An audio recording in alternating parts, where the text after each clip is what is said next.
Halo para bos-bosku dimanapun kalian berada, bagaimana kabarnya? Gimana, masih pada sehat-sehat aja di rumah? Oke, setelah seminggu tidak upload, kali ini gua akan kembali mengupload sebuah alur cerita film, dimana kali ini gua akan membahas film yang berjudul Warrior 2 1978. Oke, apa yang terpintas di kepala Anda jika mendengar kata Wing Chun? Ya, sebagian besar dari Anda pasti akan mengarah pada sosok seorang ahli bela diri kungfu terkemuka, yaitu Yip Man. Tapi, tahukah Anda, di balik ketangguhan dan nama besar seorang Yip Man, terdapat sosok seorang guru yang melatihnya, hingga menjadikan sosok Yip Man dikenal banyak orang khususnya di dunia perkungfuan sampai saat ini. Berdasarkan catatan sejarah singkat Wing Chun, Yip Man yang kala itu berusia 7 tahun, dilatih dan belajar seni bela diri Wing Chun oleh seseorang yang bernama Chen Huashan, yang mana pada rentan waktu 1800 hingga 1900, Chen Huashan yang waktu itu usianya sudah 70 tahun menerima Yip Man sebagai murid dan melatihnya secara intensif selama 3 tahun sampai akhirnya Chen Huashan menghembuskan nafas terakhirnya. Setelah Chen Huashan meninggal, murid terbaiknya yang bernama Wu Chongsok menggantikan posisinya untuk melatih Yip Man hingga Yip Man berhasil menyelesaikan semua materi Wing Chun tersebut pada saat dirinya berusia 16 tahun. Nah, film yang akan kita bahas kali ini itu menceritakan kisah hidup dari Chen Huashan, mulai dari bagaimana awal doi belajar kungfu, kehidupan doi, sampai drama pertarungan yang disajikan di film ini. Sebenarnya sih film ini bukan diadaptasi dari kisah Chen Huashan, melainkan dari guru Chen Huashan yaitu Liang Chan. Tetapi karena kisah di dalamnya lebih condong ke arah Chen Huashan, jadi untuk background dari kehidupan Liang Chan nanti akan langsung dijelaskan di filmnya, dan itu pun tidak akan begitu detail karena keterbatasan durasi. Nah, jadi bagi kalian yang ingin tahu lengkap tentang kisah hidup dari sang maha guru, silakan searching di Google dan baca sendiri ya. Oke, karena ini sudah terlalu lama menjelaskan, mari kita mulai alur ceritanya.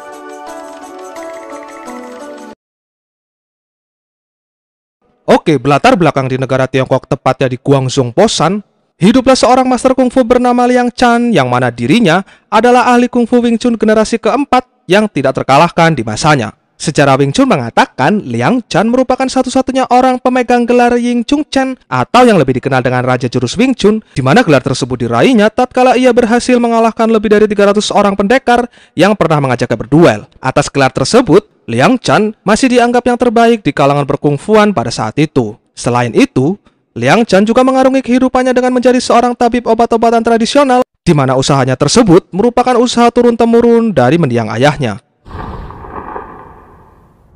Nah, di samping itu, Liang Chan juga memiliki beberapa murid yang salah satunya ada si Gendut. Gendut sendiri menjalani hidupnya dengan berdagang makanan di pasar, di mana terlihat dalam berwirausaha, Gendut selalu saja bangkrut karena kecerobohan yang dibuatnya sendiri.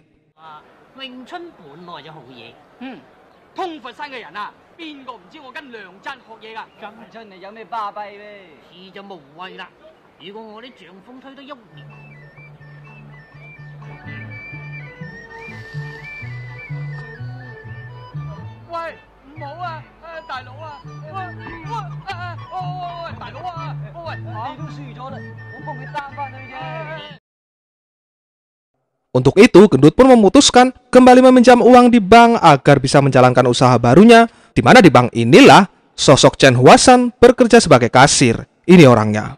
Di sini si Gendut meminta ide kepada kasir Chen untuk usaha barunya, di mana kasir Chen langsung mengarahkan si Gendut untuk membuka jasa kebersihan. Chen meyakini dengan usahanya seperti itu, tidak akan ada lagi orang yang mengganggu usahanya.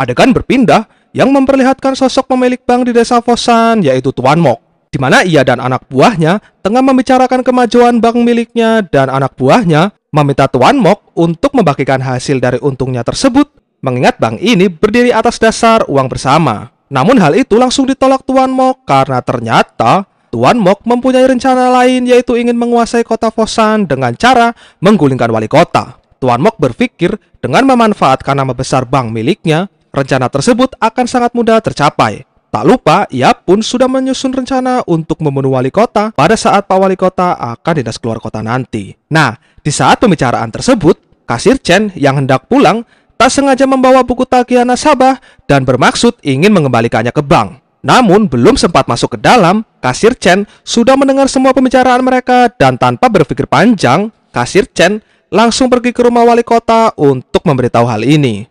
Sesampainya di sana, ia tak sengaja bertabrakan dengan salah satu anak buah Pak Wali Kota yang bernama Tuan Yao, di mana Kasir Chen langsung meminta izin kepadanya untuk bertemu wali kota detik ini juga. Namun karena ini sudah terlalu larut malam, Tuan Yao tidak mengizinkan Kasir Chen dan meminta Kasir Chen untuk memberitahukan kepadanya saja apa yang harus disampaikan kepada Pak Wali Kota. Dan setelah mendengar ungkapan Kasir Chen, Tuan Yao meminta Kasir Chen untuk menemui wali kota esok pagi dan menyampaikannya secara langsung di sebuah tempat. Namun tanpa disangka-sangka dan diduga-duga, ternyata Tuan Yao hanya menjebak Kasir Chen karena faktanya Tuan Yao adalah bagian dari anak buah Tuan Mok. Alhasil, Kasir Chen pun diserang oleh mereka semua.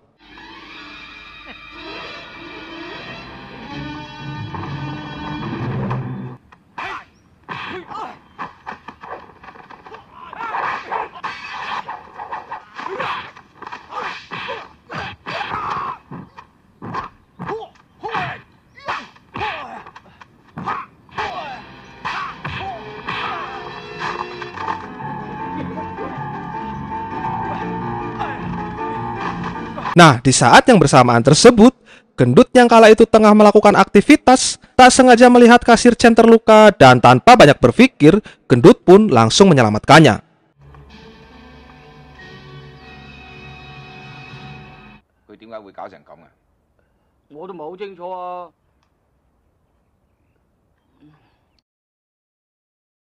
Sementara itu, mengetahui Kasir Chen berhasil lolos, Tuan Mok pun merencanakan untuk membunuh ibunya. Dengan begitu, Kasir Chen akan muncul dan melakukan balas dendam. Di satu sisi, setelah Chen berhasil sadar, ia segera meminta tolong kepada gendut untuk menemui ibunya karena Kasir Chen sangat khawatir akan keselamatannya. Dan benar saja, tibanya gendut sampai di sana, ibunya sudah benar-benar tidak bernyawa lagi. Setelah itu, gendut pun kembali mengabarkan ke Kasir Chen bahwa ibunya baik-baik saja. Gendut sengaja berbohong karena mengetahui banyak orang yang mengincar Kasir Chen. Setelah mengetahui ibunya masih baik-baik saja, Kasir Chen pun kembali meminta bantuan kepada gendut untuk menyampaikan ke Pak Wali Kota bahwa nyawanya dalam bahaya. Dengan cepat, gendut pun berangkat dan saat bertemu Pak Wali Kota, gendut langsung menyampaikan hal tersebut. Namun sayangnya, omongan gendut tak dipercayai Pak Wali Kota dan alhasil Pak Wali Kota serta ajudannya pun harus mati di tangan para bangkir elit global.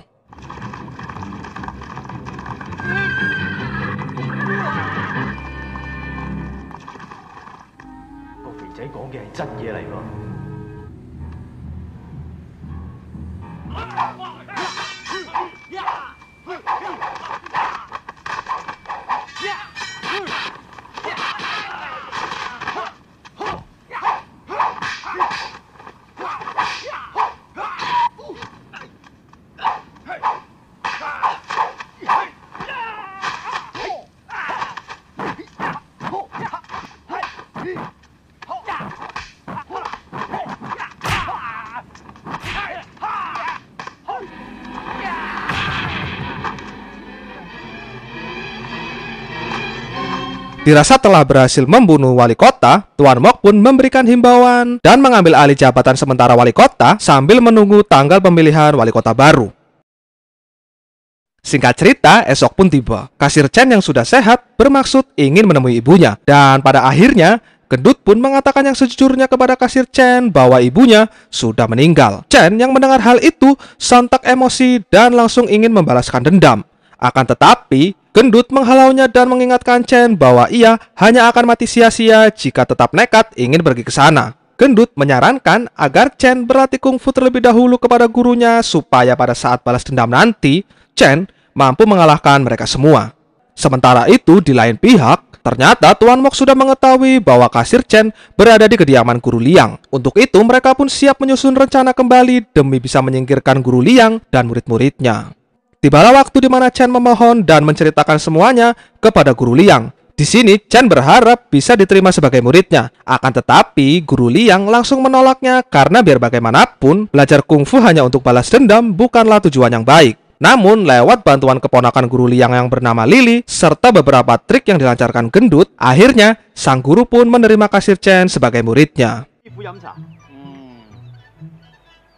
阿肥，你咁佢啊？我咪同你收佢做徒孫咯，徒弟仔，再趌個籮柚出嚟。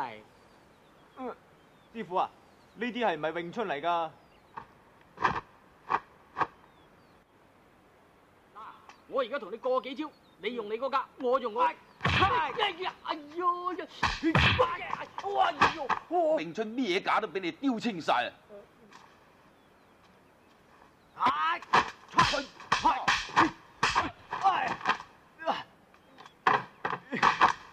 你一於收你。師傅。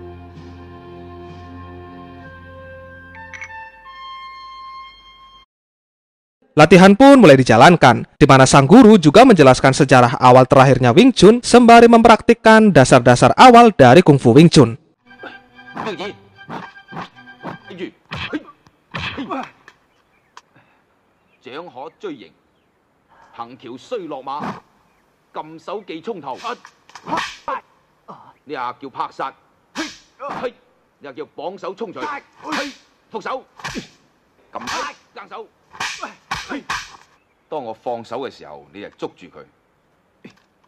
Tahap demi tahap dilalui Chen dengan penuh perjuangan dan sedikit menemukan kesulitan. Teori demi teori pun sang guru jelaskan dan praktekkan kepada Chen, di mana terlihat Chen mulai menunjukkan kemajuan dan sang guru merasa bahwa Chen adalah orang yang tepat untuk mengetahui lebih dalam lagi tentang seni bela diri Wing Chun.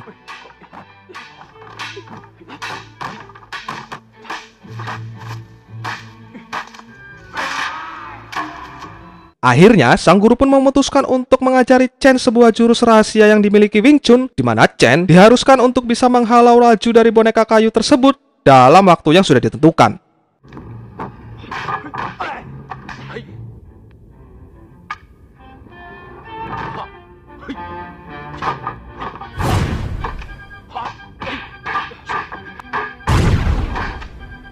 Awalnya, Chen menemukan kesulitan dalam menghalau kedua boneka kayu tersebut. Namun lewat kerja keras yang tak kenal lelah, Chen pun berhasil melewati tahap tersebut untuk kemudian melanjutkannya lagi ke tahap berikutnya.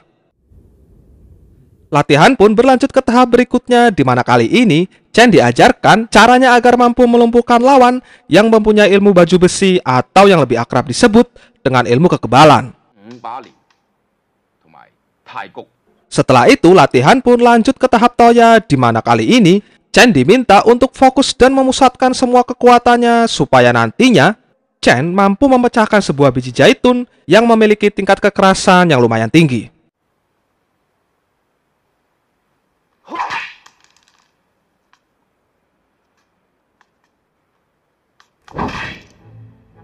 Sempat menemukan kesulitan di awal, Chen pun mampu membalikan keadaan dengan melakukannya berulang-ulang.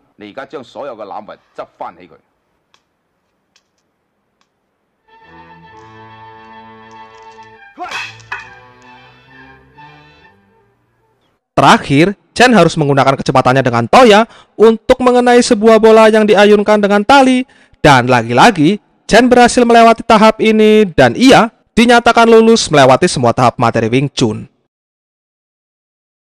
Singkat cerita, waktu berjalan seperti biasanya kembali, di mana sang guru terlihat tengah mengunjungi sebuah restoran untuk menikmati hidangan di sana. Namun tanpa disangka-sangka, ternyata restoran tersebut sudah dikendalikan dan dipenuhi para anak buah Tuan Mok yang sudah merencanakan ingin membunuh dirinya. Alhasil, pertarungan tak berimbang pun sudah tidak bisa dihindarkan lagi.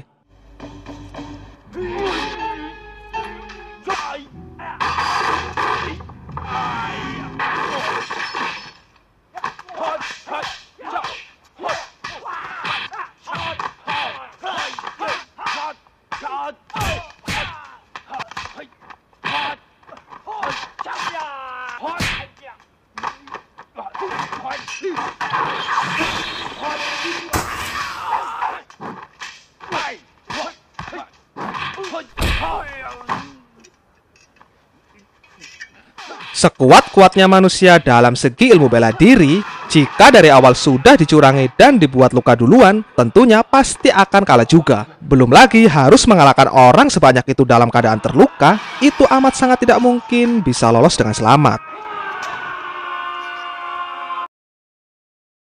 Setelah itu, komplotan para bangkir tersebut membawa mayat sang guru ke padepokannya, dan sang murid yang mengetahui gurunya telah dibunuh tidak tinggal diam begitu saja untuk kemudian membuka kembali aksi pertarungan di antara mereka.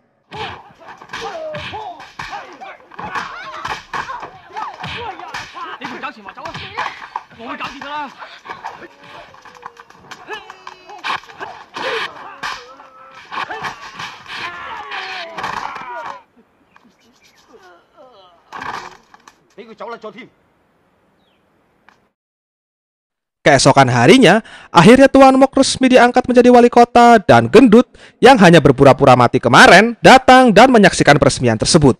Setelah itu, Gendut pun dengan cepat pergi dari tempat itu dan melaporkan hal ini kepada Chen dan Lily, dan mereka merencanakan untuk menyerang para anak buah bangkir tersebut nanti malam. Mereka pun membagi tugas, di mana Lily ditugaskan untuk menyerang si tongkat harimau dengan menggunakan kedua pedangnya.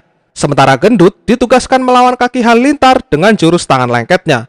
Lalu Chen sendiri akan melawan baju besi dengan toyanya. Setelah berhasil menyingkirkan ketiganya nanti, barulah mereka berkumpul kembali untuk melawan Tuan Mok. Setelah siap, mereka pun berangkat. Pencarian diawali dengan memperlihatkan Gendut yang mencari si kaki halilintar, di mana Gendut dengan sangat ceroboh salah mengidentifikasi targetnya, yang mana ia justru malah menemui si tongkat harimau. Alhasil, Gendut pun dibuat kewalahan saat menghadapinya.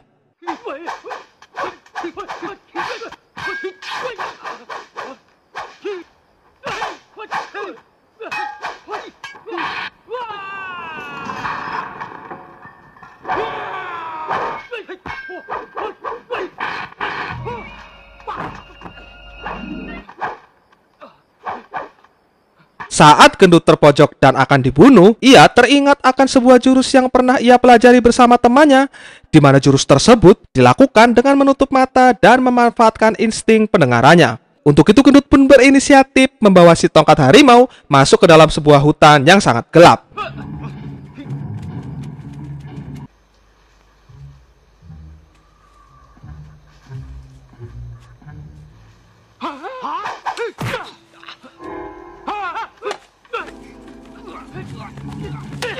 Dan pada akhirnya Gendut pun berhasil mengalahkan si tongkat harimau. Di satu sisi, Chen dan Lily terlihat masih meladeni perlawanan kedua jagoan Tuan Mok yang masih tersisa, di mana dengan jurus Wing Chun yang Chen miliki, Chen pun berhasil mengalahkan si kaki halilintar.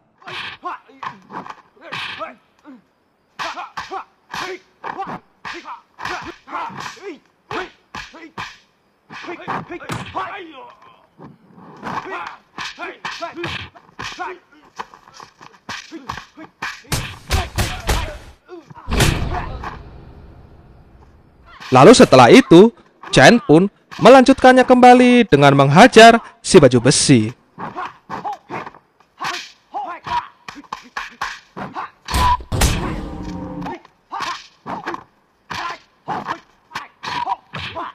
Sementara itu, Ling Ling dihadapkan dengan dua sosok bersaudara, di mana nasib sial harus diterima olehnya tatkala ia tak mampu meladeni perlawanan mereka berdua. Dan hasilnya, Lily pun harus mati di tangan mereka berdua.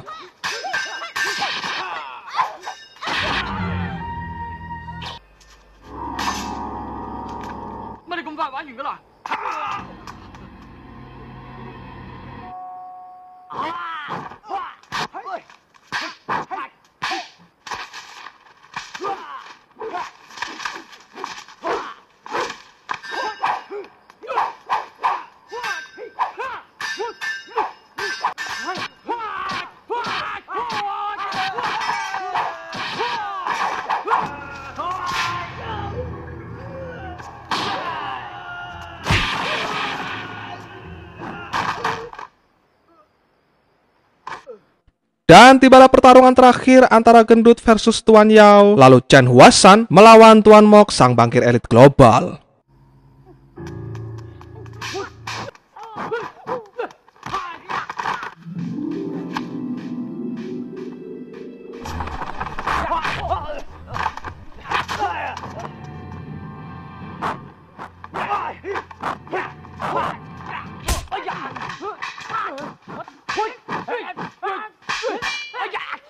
硬㗎？哎呀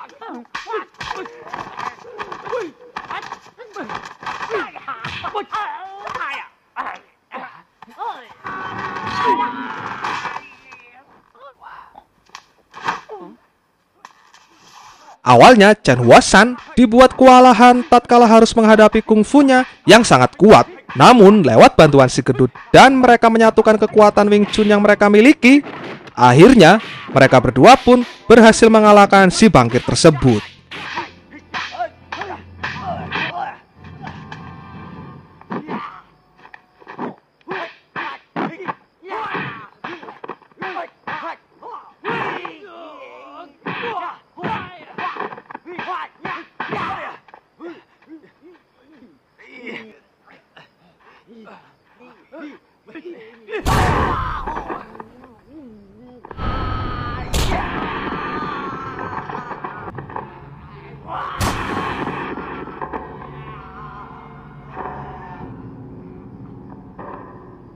Tamat.